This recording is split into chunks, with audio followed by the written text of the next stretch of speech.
इससे ये पता लग जाएगा कि हमारा कौन है और आम नॉर्मल कौन है। जो हमारी एक आवाज में बैठ जाएगा उससे पता लग जाएगा कि वो हम में से एक है। बहुत जल्दी कीजिए, मुश्किल से 20 सेकंड बाकी आप लोगों के पास। ये इधर जो लोग हैं,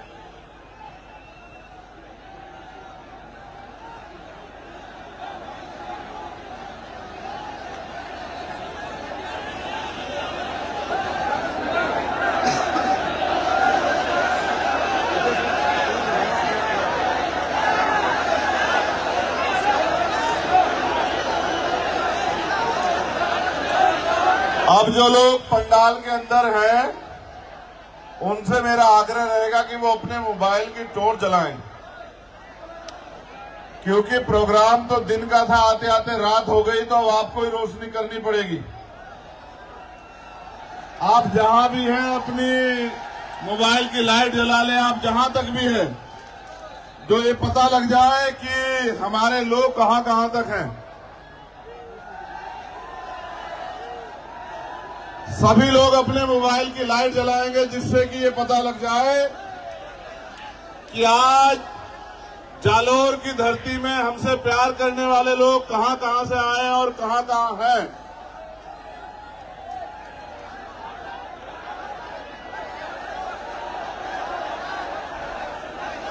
चलो शुरू करते हैं। अब इन्हें जला के रखो, ये अच्छा लग रहा है। ऐसा लग रहा है भारत चांद पे नहीं गया, चांद जालोर में आ गया।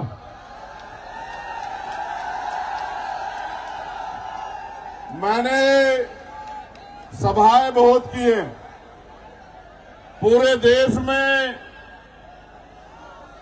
कश्मीर से लेकर कन्याकुमारी बहुत सभाएं की हैं और कई कई लाख लोगों की सभाएं की हैं। लेकिन आज जो जालोर में प्यार आपने दिया है ऐसा कहीं नहीं मिला। बहुत बहुत धन्यवाद जालोर। और इतना प्यार मत दो कि ऐसा ना हो मेरा मन कर जाए जालोर में ही रहने का। और अगर कहीं मेरा मन कर गया जालोर में रहने का तो गैर बराबरी मानने वाले लोगों के लिए अच्छा नहीं होगा। मेरे प्यारे साथियों, सम्मानित बहनों, बच्चियों, माओ, बुजुर्गों, नौजवानों, मैं समय समय पे भारत की धरती पे जन्मे सभी संतों, गुरुओं, महापुरुषों, वीरांगनाओं को नमन करता हूं। और आज संविधान बचाओ यात्रा जो महामानव तथागत बुद्ध की धरती से शुरू हुई और आज जालोर जो सामंतवाद का गढ़ है, यहां यात्रा पहुंच चुकी है। यहां उपस्थित जन समूह को मेरी तरफ से जय भीम, जय भीम, जय भीम। आपका प्यार, आपकी हिम्मत एक लड़ने की बहुत मजबूत ताकत देती है। और आप ये जानते हैं कि समय समय पे मैं जालोर, जोधपुर, उदयपुर, पाली आता रहता हूं। लेकिन इस बार जो आने का मुख्य कारण है वो आप लोगों को तैयार करने के लिए है कि आप लोग तैयारी कर लो। और जिस दिन आप मन बना लोगे, तैयारी कर लोगे, मैं जिम्मेदारी के साथ कहता हूं, आपकी एक तैयारी आपके हर एक घर में चंद्रशेखर आजाद पैदा कर देगी। मेरी बात को याद रखना। भारत 15 अगस्त 1947 को आजाद हुआ,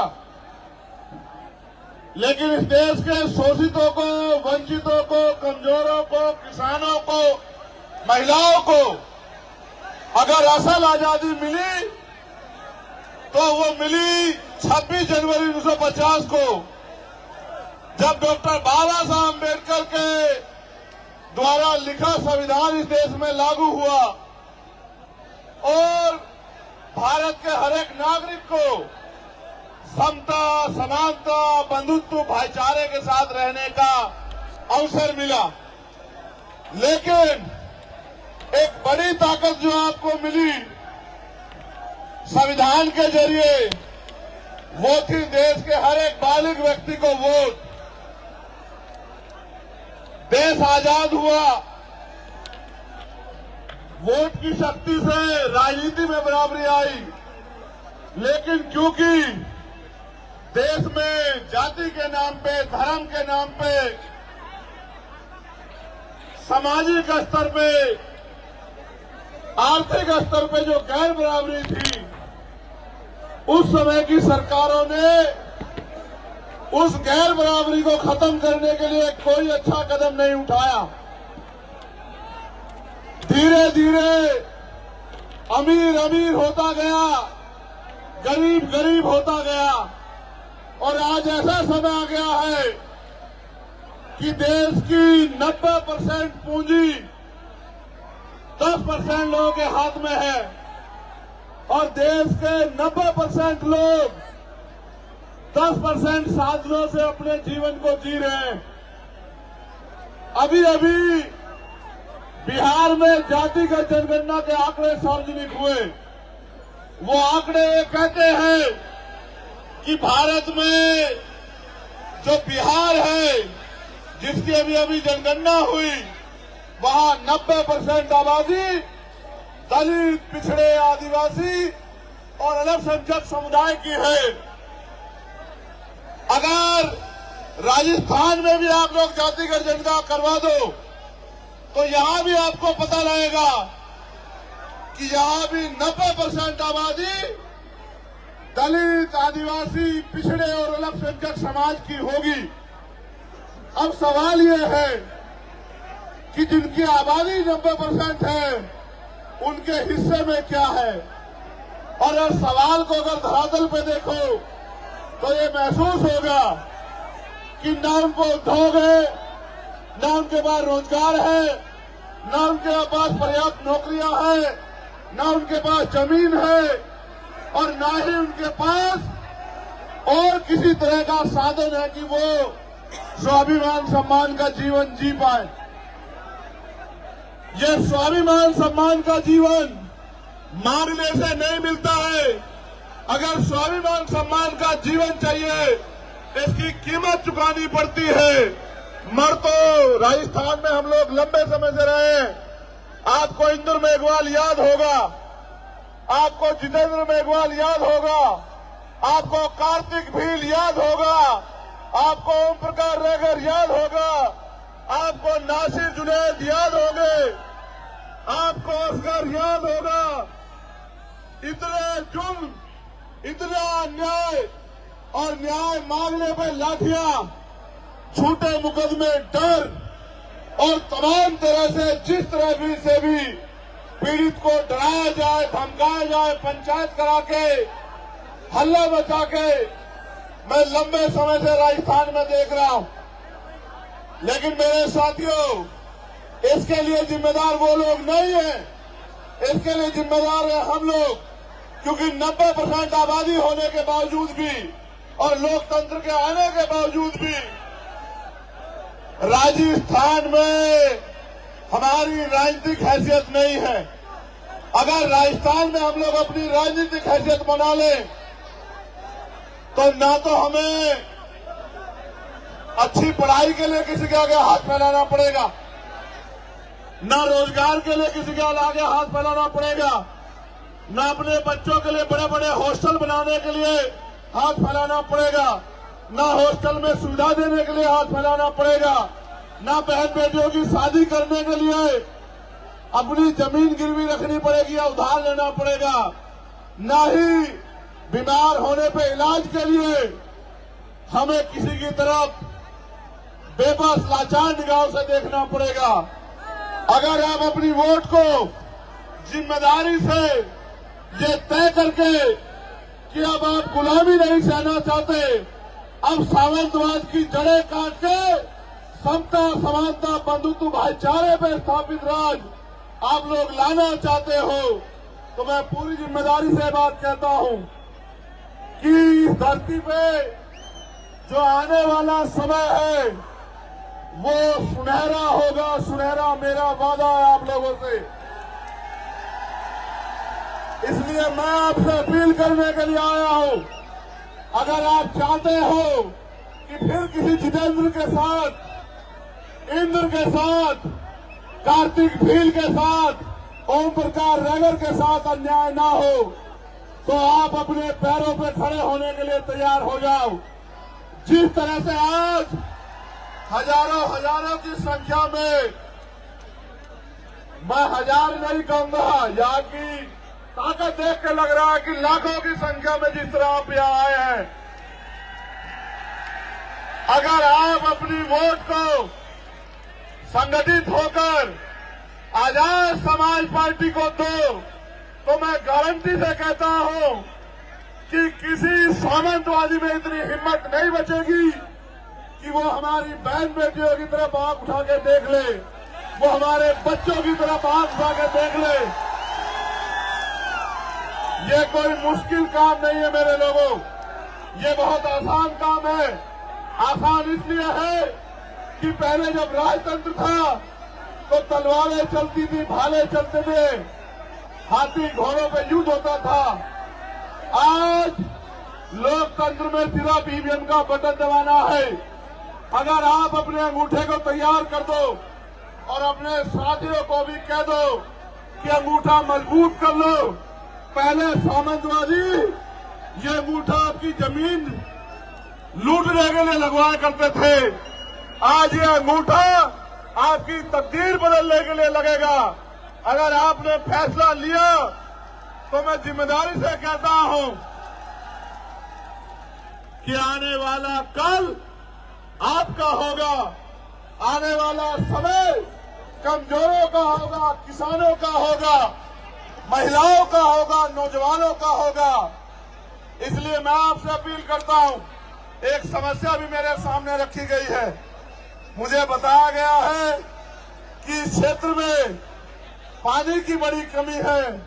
मैं मीडिया के साथियों से कहूंगा कि मेरी बाकी खबर चलाना है ना चलाना, लेकिन मेरी इस बात को जरूर उठाना, क्योंकि ये जन समस्या है और यहाँ के लोग, हर जाति धर्म के लोग इस समस्या से पीड़ित हैं कि सन 1966 में राजस्थान में गुजरात के समझौते से माही बेसिन पर कडाना बांध निर्माण का समझौता हुआ था, जिसमें शर्त रखी गई थी कि सिरोही, जालोर, बाड़मेर के किसानों को खेती के लिए और पीने के लिए 127 टीएमसी पानी दिया जाएगा।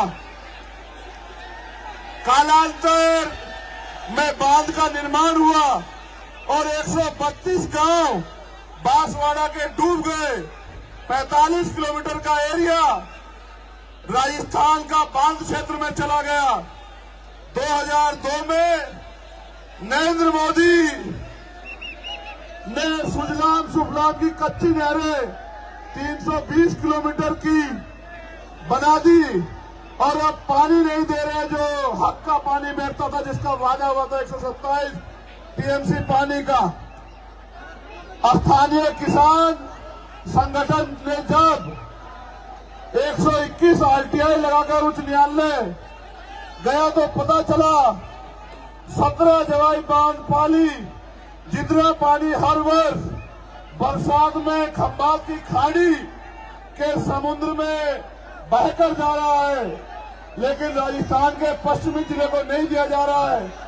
और यहाँ के जो केंद्र के जल शक्ति मंत्री हैं भैरव सिंह शिखावत, वो उसमें रंगा डाल रहे हैं। मैं आपसे वादा करके कहता हूं, अगर आपने इस क्षेत्र से, इन जिलों से आजाद समाज पार्टी को ताकत देने का काम किया, मेरा वचन है आपको कि ये जो पानी की समस्या है इसको हम लोग खत्म करके दिखाएंगे। और जो भी इसके बीच में आएगा, चाहे वो मंत्री जी हो केंद्र के या राजस्थान सरकार के, उनको हम विधानसभा लोकसभा में जाने लायक नहीं छोड़ेंगे। ये बात याद रखना आप लोग। मेरे साथियों, आपका जो गुस्सा मैंने देखा, लेकिन मेरी इस बात पे गौर करो। आपकी सारी समस्याएं एक कागज पे लिख के और लिफाफा पैक करके आप मुझे दे दो और अपनी वोट की ताकत से आजाद समाज पार्टी को ताकतवर बना दो। मैं आपको लिख के देता हूं कि भारत के लोकतंत्र में वो शक्ति है, आपकी सारी समस्याएं अगर 6 महीने में हल न करा दी तो मैं राजनीति से त्याग कर दूंगा। मेरी इस बात पे गौर करो। बाबा साहब अम्बेडकर ने कहा कि राजनीतिक सत्ता वो चाबी है जो आपके सारे ताले खोल सकती है, आपकी सारी समस्याओं का हल कर सकती है। और मान्यवर काशीराम साहब ने कहा, जिसका दल नहीं होता उसके पास बल नहीं होता, और जिसके पास बल नहीं होता उसकी समस्याओं का हल नहीं होता। अगर आप अपनी समस्याओं का हल चाहते हो, सीना तान के इस क्षेत्र में जीना चाहते हो, रोजगार चाहते हो, जमीन चाहते हो, स्वाभिमान सम्मान का जीवन चाहते हो, जुल्म जातीय अत्याचार से मुक्ति चाहते हो, तो दोनों हाथ उठा के ऐसे मेरे साथ संकल्प करो कि इस बार हम आवाज लगा के संकल्प करो कि इस बार हम आजाद समाज पार्टी को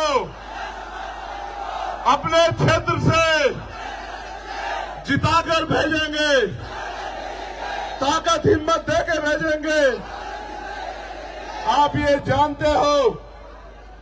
नहीं, मेरी बात पे अब गौर करो।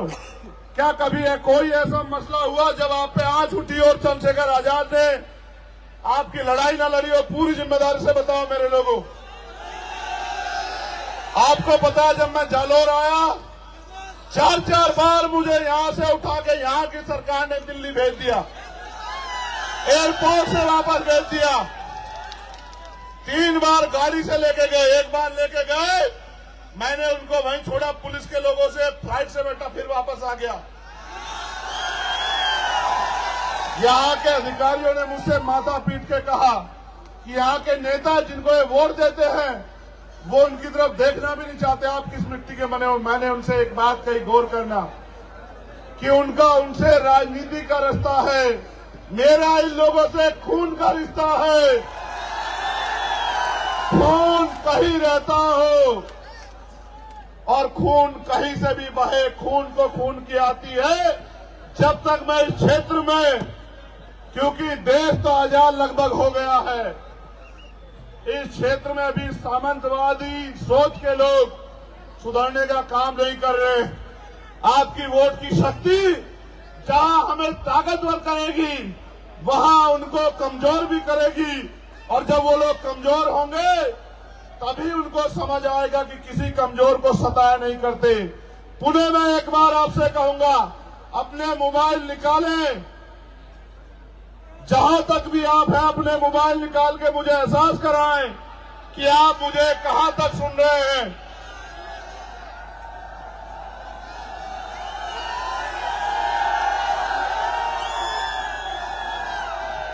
इधर वाले नहीं निकाल रहे मोबाइल, ये हमारे साथ नहीं है क्या?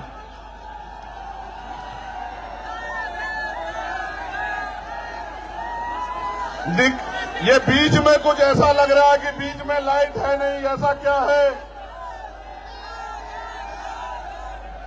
मैं आज के कार्यक्रम के लिए, सबसे मजबूत कार्यक्रम के लिए, जालोर की भीम आर्मी, आजाद समाज पार्टी की पूरी टीम को, एक एक कार्यकर्ताओं को बधाई देता हूं। और मुझे विश्वास है कि ये जो रोशनी आज यहाँ जालोर से चली है, इसकी खबर कुछ ही घंटों में जयपुर में बैठे मुख्यमंत्री पे भी जाएगी। और उसके कुछ ही देर बाद दिल्ली में बैठे प्राइम मिनिस्टर में भी जाएगी। मैं ये वादा नहीं करना चाहता था, लेकिन कह रहा हूं, एक लाइट वहां जल रही है, देखो ऊंचाई पे, वो देखो वहां।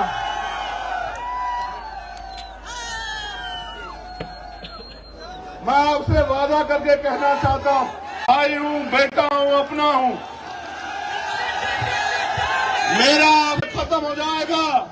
मैं वचन दे के कहता हूं, जब तक मेरे लहू में, मेरे शरीर में लहू का आखिरी कतरा रहेगा, चंद्रशेखर आपके लिए था, आपके लिए है और आपके लिए रहेगा। इस बात को याद रखना। अभी तो मेरे हाथों में कलम की ताकत नहीं है मेरे लोगों।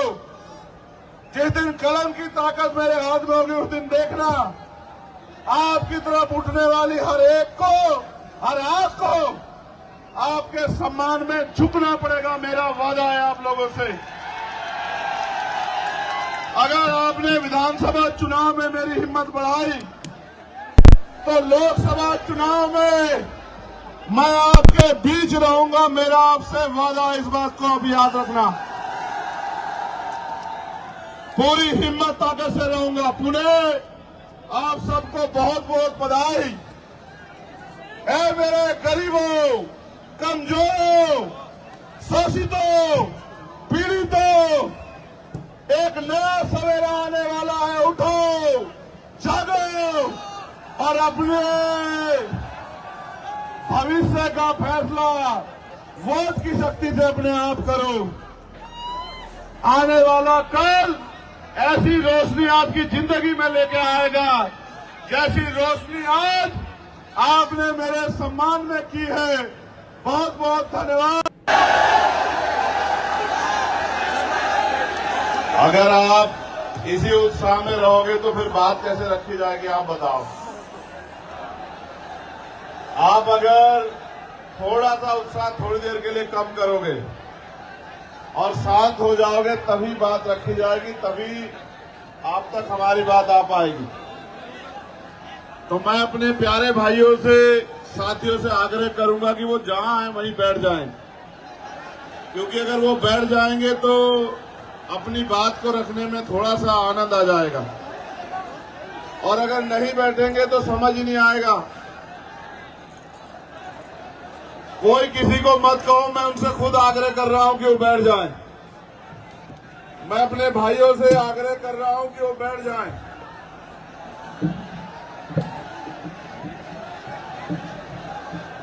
आपसे भी आग्रह कर रहा हूं बैठने का। इससे ये पता लग जाएगा कि हमारा कौन है और आम नॉर्मल कौन है। जो हमारी एक आवाज में बैठ जाएगा, उससे पता लग जाएगा कि वो हम में से एक है। बहुत जल्दी कीजिए, मुश्किल से 20 सेकंड बाकी है आप लोगों के पास। ये इधर जो लोग हैं,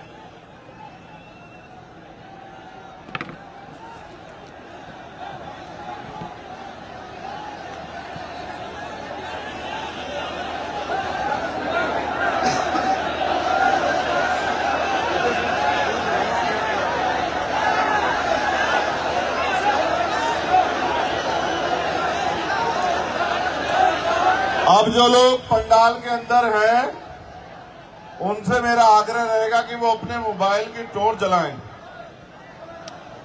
क्योंकि प्रोग्राम तो दिन का था, आते आते रात हो गई, तो अब आपको ही रोशनी करनी पड़ेगी। आप जहां भी हैं अपनी मोबाइल की लाइट जला लें, आप जहां तक भी हैं, जो ये पता लग जाए कि हमारे लोग कहां कहां तक हैं। सभी लोग अपने मोबाइल की लाइट जलाएंगे, जिससे कि ये पता लग जाए कि आज जालोर की धरती में हमसे प्यार करने वाले लोग कहां कहां से आए हैं और कहां कहां हैं।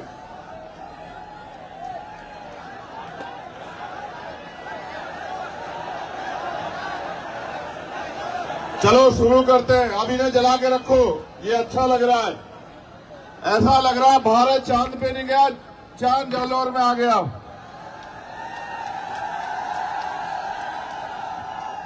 मैंने सभाएं बहुत की हैं, पूरे देश में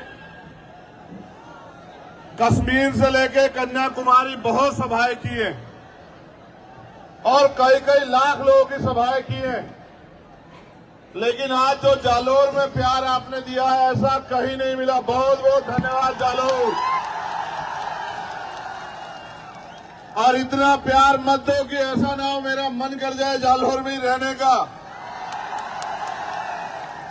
और अगर कहीं मेरा मन कर गया जालोर में रहने का तो गैर बराबरी मानने वाले लोगों के लिए अच्छा नहीं होगा। मेरे प्यारे साथियों, सम्मानित बहनों, बच्चियों, माओ, बुजुर्गों, नौजवानों, मैं समय समय पे भारत की धरती पे जन्मे सभी संतों, गुरुओं, महापुरुषों, वीरांगनाओं को नमन करता हूं। और आज संविधान बचाओ यात्रा जो महामानव तथागत बुद्ध की धरती से शुरू हुई और आज जालोर जो सामंतवाद का गढ़ है यहां यात्रा पहुंच चुकी है। यहां उपस्थित जन समूह को मेरी तरफ से जय भीम, जय भीम, जय भीम। आपका प्यार, आपकी हिम्मत एक लड़ने की बहुत मजबूत ताकत देती है। और आप ये जानते हैं कि समय समय पे मैं जालोर, जोधपुर, उदयपुर, पाली आता रहता हूं, लेकिन इस बार जो आने का मुख्य कारण है